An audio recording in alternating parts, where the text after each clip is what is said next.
Buenos días, estimados amigos. Hace poco hice un video sobre la ideología de género y luego hice otro video contestando algunas preguntas que surgieron a raíz del primero. Ahora quisiera continuar con el tema desde una perspectiva moral.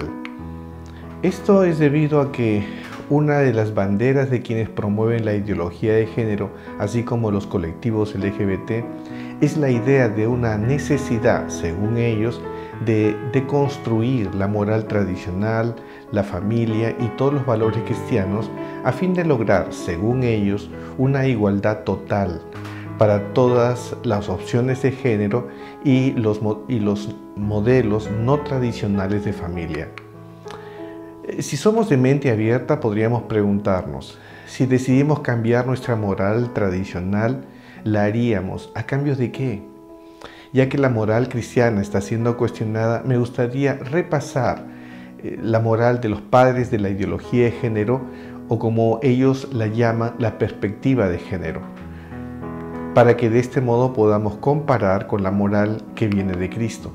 Así que acompáñenme en este recuento. Veremos a Simone de Beauvoir, Cathy Miller, Shulamit Firestone, Judith Butler, Michel Foucault. Comencemos con Simone de Beauvoir. Ella fue una escritora, filósofa, feminista francesa, cuya obra más destacada fue su libro El segundo sexo, publicada en 1949.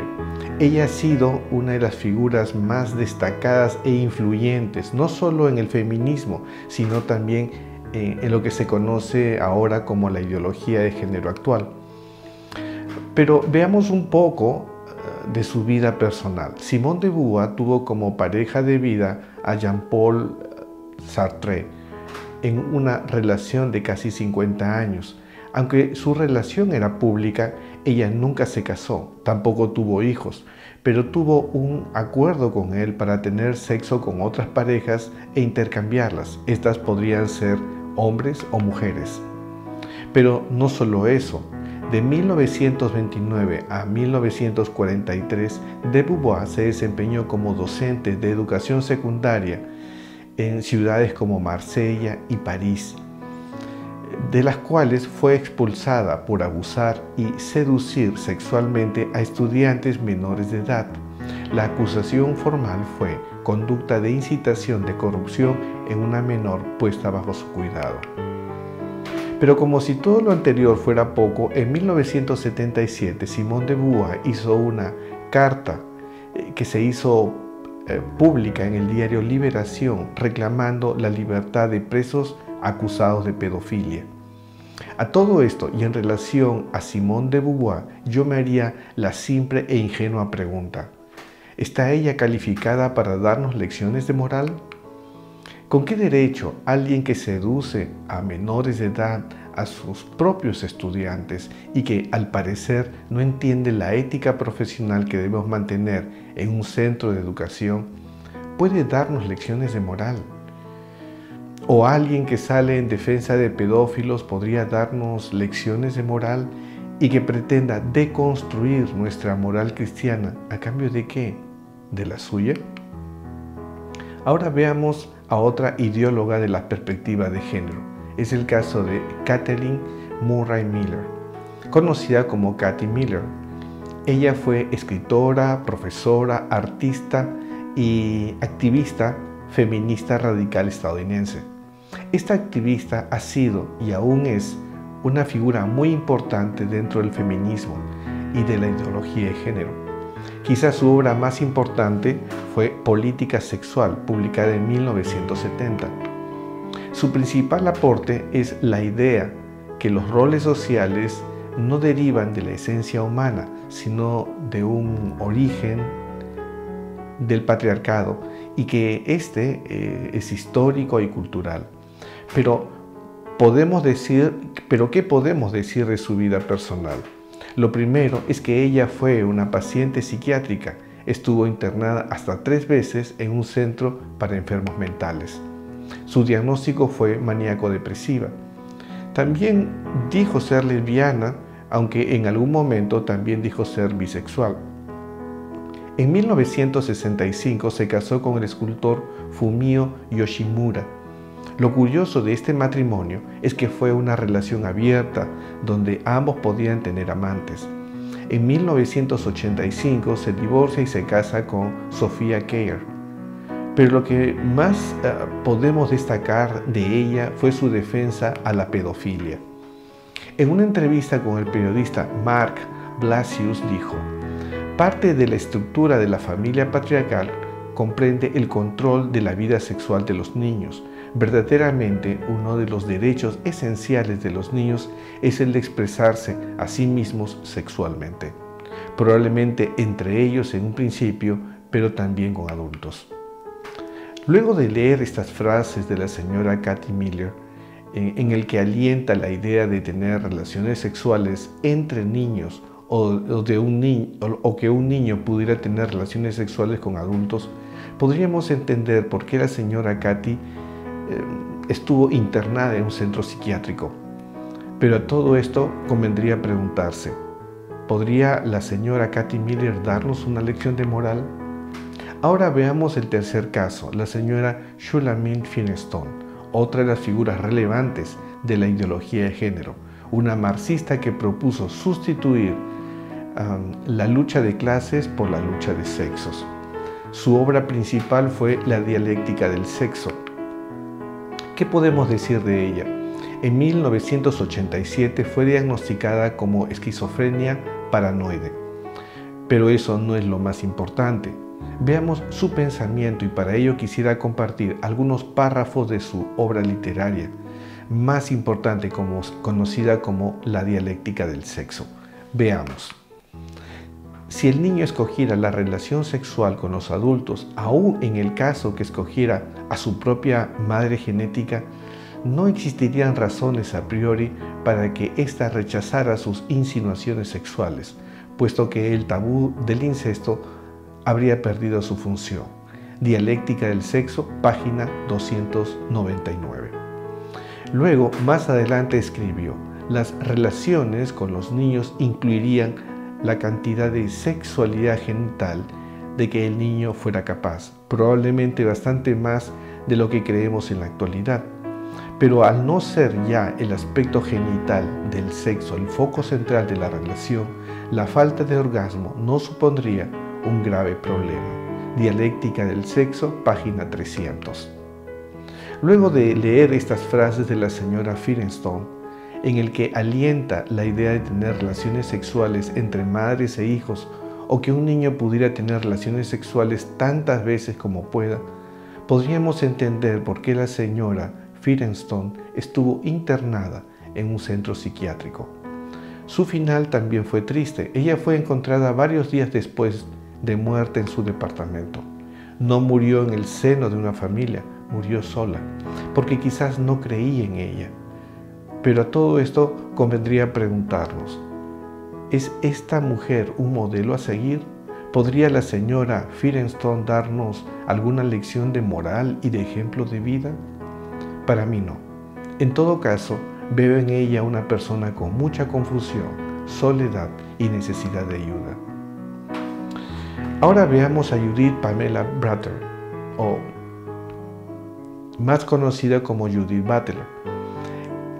Ella es una filósofa estadounidense y escritora de estudios de género cuyo trabajo ha incluido en la filosofía política, la ética y los campos del feminismo de la tercera ola. También ha sido muy influyente en la teoría queer.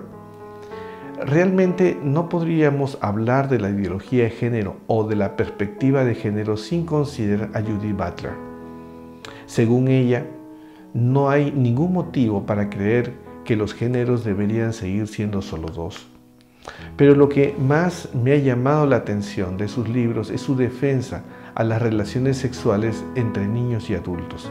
Ella está en contra de las relaciones de incesto producto de una violación, pero está a favor del incesto cuando, según ella, no existe violación sino un acto voluntario. Veamos.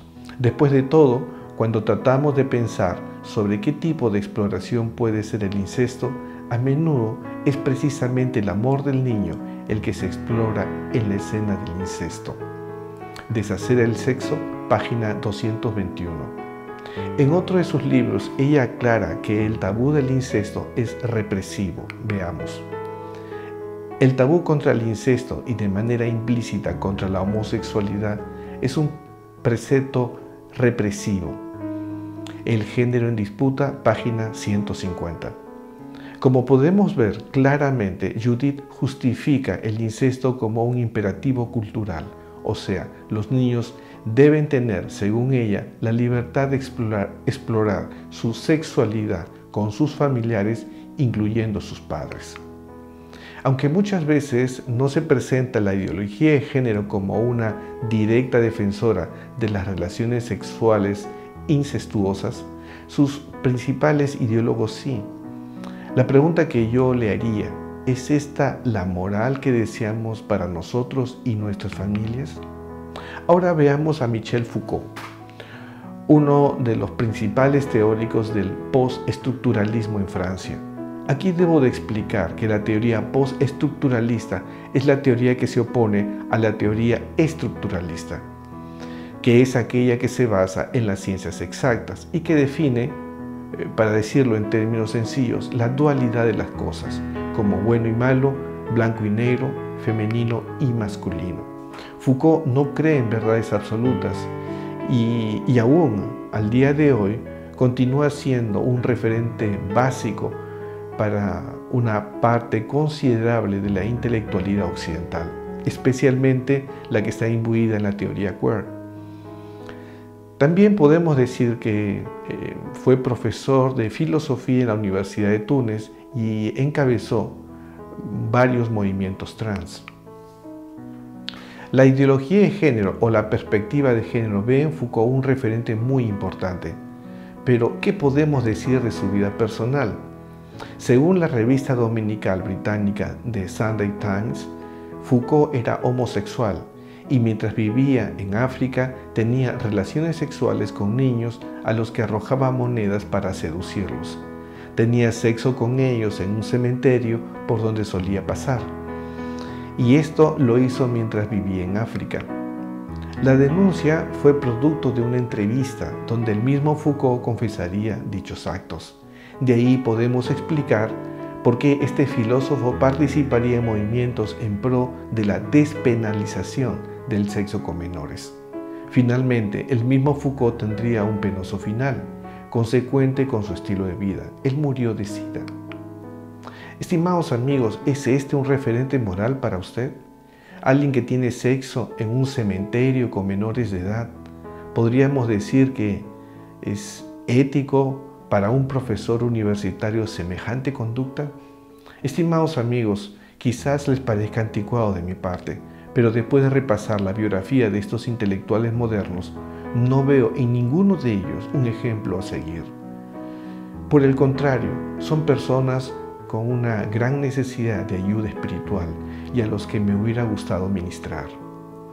Como hemos podido ver, estos filósofos e intelectuales no proponen un camino mejor para nuestra sociedad.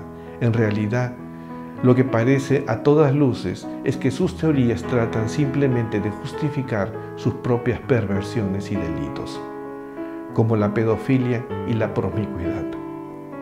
Por eso, me parece extraño que se diga que debemos deconstruir nuestra moral y cambiarla. ¿Para qué? ¿Para cambiarla por la de estos tristes personajes? Por un momento quisiera repasar con ustedes un poco de esta moral a la que quieren deconstruir, y quiero hacerlo en relación a los niños. Veamos lo que dijo Jesús en Mateo 18, 6, 9. Y cualquiera que haga tropezar a alguno de estos pequeñitos, que crean en mí, mejor le fuera que se le colgase al cuello una piedra de molino de asno y que se le hundiese en lo profundo del mar. Ay del mundo por los tropiezos, porque es necesario que vengan tropiezos, pero ay de aquel hombre por quien viene el tropiezo. Ahora quisiera compartir no lo que dijo Jesús, sino lo que hizo Jesús en relación a los niños. Veamos, Marcos 10, 13, 16. Y le presentaban niños para que los tocase, y los discípulos reprendían a los que los presentaban. Viéndolo Jesús se indignó y les dijo: dejad a los niños venir a mí y no se los impidáis, porque de los tales es el reino de Dios. Y tomándolos en los brazos, poniéndole las manos sobre ellos, los bendecía. En estos versículos podemos aprender tres cosas de manera simple y sencilla. Primero, que es nuestra responsabilidad proteger a los niños. Segundo, debemos bendecir sus vidas. Y tercero, que el dañar a un niño tiene consecuencias. La primera de ellas es la condena de nuestro Señor. Estimados amigos, tengo la fortuna de ser padre y jamás me he imaginado hacerles algún daño a mis pequeños. Tener sexo con un niño debe ser lo más bajo que un adulto podría experimentar. Ahora, le corresponde a usted elegir qué moral va a seguir. Por un lado, la de estos filósofos con todas sus carencias morales. Por el otro lado, la moral que aprendemos de Jesús. En lo que a mí respecta, yo seguiré a Cristo. Que el Señor lo bendiga.